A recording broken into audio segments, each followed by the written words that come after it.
Thank you for clicking play. I mean it. Issue 8, this is my most important video to date, probably that I'll ever do. I think I've read enough and I've vlogged enough. Hopefully I bring something to the table. I was up until 4. I'm exhausted. I am trying to get up to date. And this isn't to show off. This is for you to drop your jaw. This is what I need to get current in terms of my weekly pulls. Wait for it. Thanks to DC's Villain Month, I have this to catch up on. So I'm overwhelmed, people. It's been a year and I am overwhelmed. There's one thing I've been noticing is that people have not been reading Valiant comics, and all of the different vlogs that I'm seeing and the different subscribers that I'm watching their videos, I am not seeing a lot of Valiant universe in those videos. They're up to 4 trades each title, and I would say that they have thought this out entirely. If you are already reading Valiant comics, please like this video or comment on it because I want to talk to you about them. I'm just not seeing a lot of Valiant universe out there. So I sit down and I go through them. What am I going to read first? Valiant number 0. And this is Archer. Not to be confused with Archer and Armstrong. So now they're starting to do zeros and having specific characters. And as I'm reading this, it is just an amazing tie-in. It may sound like a Valiant commercial by the end of this, but if I convert one person to read Valiant, or if I can do them justice, I'm so freaking tired. If I can do them justice, then I've done it, whether I make another vlog again or not. There's about 8 titles in the Valiant universe. You don't need to read all 8 of them to understand it. It's sort of like a Goldilocks zone. You have Marvel that's so big that they have to actually have disconjunct worlds, whether it's Marvel Knights or the Ultimates. Even like when Captain America's in Dimension Z in his title, he's also, you know, flying around in spaceships in Infinity. Imagine you had one universe and 8 titles that are all connected. In fact, there's only one that I know of. I used to say there was 2 that were disconjunct to the Valiant universe. But Shadowman, the more horror, Boniface is going to be your guy. He deals with the undead and dark world, spirit world. A lot of different writers in here, and I still think they're trying to find their voice. So we're going to just put that off to the side and get to the real meat. Here's the second one, which is sort of the very humorous one. And I'm not going to do spoilers. I'm going to be reading the back. But I want you to be on this goat right here. Once upon a time, Eric and Woody Henderson were inseparable, adopted brothers, best friends, brilliant minds. Years later, they are estranged siblings, petty rivals, and washed-up failures. But when their father's murder leads them into throes of a life-altering scientific accident, Eric and Woody will find themselves with a whole new purpose and a perfectly legitimate reason to wear costumes and fight crime. Go big or go home, all right? I want you to remember that. That's going to be very important. I collect the Valiant Universe trade paperbacks, and I really want to call them graphic novels. It's almost like when they make their storylines that they're aiming for the trade paperback. And Valiant is also backwards in the sense that this comes out and then the hardcovers come out, which is a little bit backwards versus, say, DC or Marvel. So I picked this one, and I just see how awesome the tie-in is. They even bring back Gamma, which is like this mother figure that's in Project Rising Spirit, that's in all of the Bloodshots, into Archer and Armstrong. The martial arts that are in here by Obadiah, it's amazing, and I'm going to show you the pages of these. So it's not really spoiler, I'm going to show you a lot of teasers, just be advised. But what I really want to do is try to get more people reading Valiant because I'm not seeing it. I'm just not seeing it. So let's go over the Valiant universe. X-O Manowar. This is sort of the alien, right? If Shadowman's horror, this is sort of the alien one. And this is of a Visigoth during the Roman times, and he gets taken up to space. Then he gets this armor. You have Ninjak that also comes into. Another thing about Valiant is that their trades are fantabulous. How many times have you had to open it up and like look into very, very small lettering to figure out how many issues and what issues it collects in the trade? They're so smart. I hope I get this across. You see all of the titles that it has right here, and it says what it collects in big numbers right there, and it gives you a synopsis. It also has wonderful titles for each story arc that's up here. Enter Ninjak. I remember what this is. You open it up and you have all of the individual artists and illustrators and writers and colorers from each issue and what issue that is. Another thing that happens is that you actually see the single issue in full versus, like, say, Invincible. You'll maybe have the number and sort of a snapshot of what it is, but you don't get to see what the actual single issue is. So then he brings everything back to Earth, and obviously the people of Earth say, hey man, you just can't do this. Whereas the actual Visigoths that are tilling the toils, they find a supermarket. Why are we tilling fields here when all of this is free? So they just steal everything. So that's what's happening in XO Manowar. Not to get ahead of myself, but they also put Unity, which is a trade that's coming out soon, and that's when all of the other titles, Bloodshot, Harbinger, are now going to fight XO Manowar. That's coming out soon. Again, the Valiant universe, it's all connected. But what I was turned on to was Bloodshot.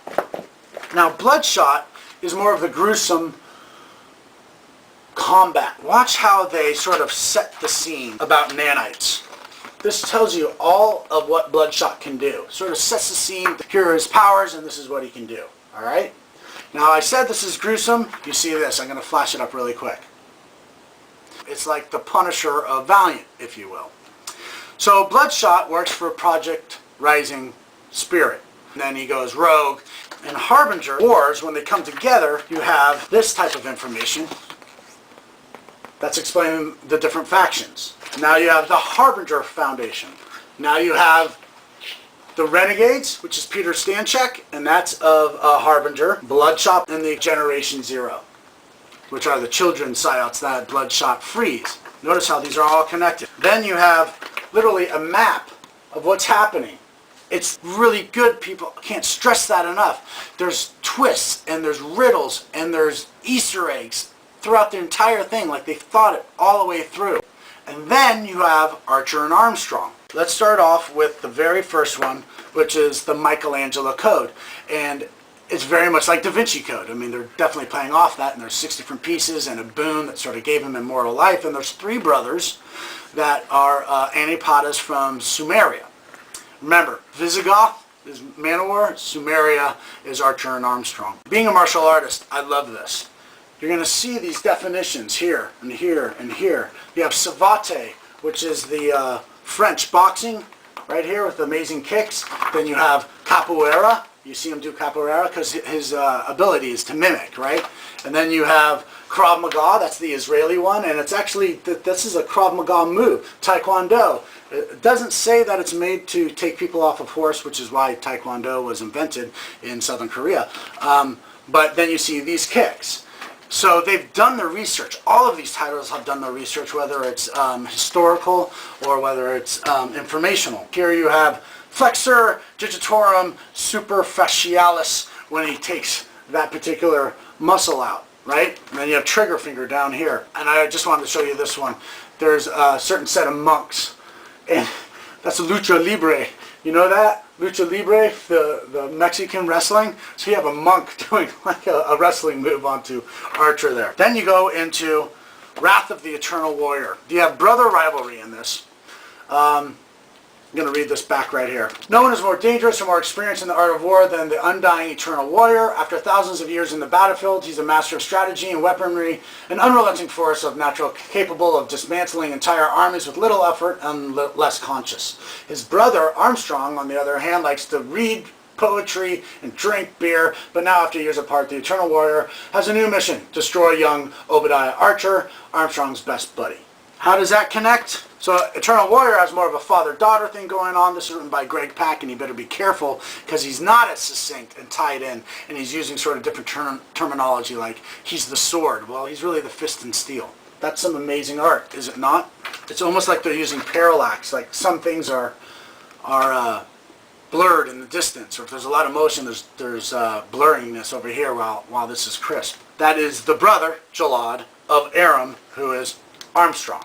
He is an Eternal Warrior, and he's gone through the Qin dynasty in China, Greco-Roman. He's gone through England in the 1950s, Persia in 1130. You also have pirates going throughout the years because of the Eternal Warrior.